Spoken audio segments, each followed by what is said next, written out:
Item ಯಾವುದೇ ಇರಲಿ try ಮಾಡಿ ಆಚಿ ಚಿಕನ್ ಮಸಾಲಾ. ದೆಹಲಿಯಲ್ಲಿ ಅಸ್ವಸ್ಥರಾಗಿದ್ದಂತ ಶಾಸಕ ಷಡಕ್ಷರಿ ಅವರ ಡಿಸ್ಚಾರ್ಜ್ ಆಗಿದೆ. ಆಸ್ಪತ್ರೆಯಿಂದ ಡಿಸ್ಚಾರ್ಜ್ ಆಗಿ ಬೆಂಗಳೂರಿಗೆ ಹೊರಟಂತ ಷಡಕ್ಷರಿ ಮಧ್ಯಾಹ್ನ 2:55ಕ್ಕೆ ಬೆಂಗಳೂರು ತಲುಪಲಿರುವಂತಹ ತಿಪಟೂರು ಶಾಸಕ ಷಡಕ್ಷರಿ ಅವರು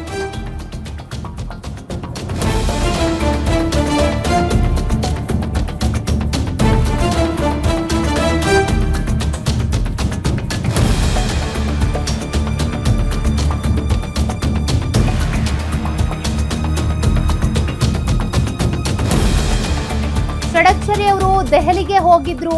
ಸಚಿವ ಸ್ಥಾನದ ಆಕಾಂಕ್ಷಿಯಾಗಿ ಅದ್ರ ಬಗ್ಗೆ ಮಾತನಾಡೋದಕ್ಕೆ ಅಂತ ಹೋದಂತ ಸಂದರ್ಭದಲ್ಲೇ ಅಸ್ವಸ್ಥಗೊಂಡಿದ್ರು. ಅವರನ್ನ ದೆಹಲಿ ಆಸ್ಪತ್ರೆಯಲ್ಲೇ ದಾಖಲು ಮಾಡಿ ಚಿಕಿತ್ಸೆ ಕೊಡಿಸಲಾಗ್ತಾ ಇತ್ತು. ಸದ್ಯ ಅವರ ಡಿಸ್ಚಾರ್ಜ್ ಆಗಿದೆ ಅನ್ನುವಂತ ಅಪ್ಡೇಟ್ ಗೊತ್ತಾಗ್ತಾ ಇದೆ. ಅನಾರೋಗ್ಯದಿಂದಾಗಿ ದೆಹಲಿಯಲ್ಲಿ ಆಸ್ಪತ್ರೆಗೆ ದಾಖಲಾಗಿದ್ದಂತ ಶಾಸಕ ಷಡಕ್ಷರಿ ಅವರ ಡಿಸ್ಚಾರ್ಜ್ ಆಗಿದೆ.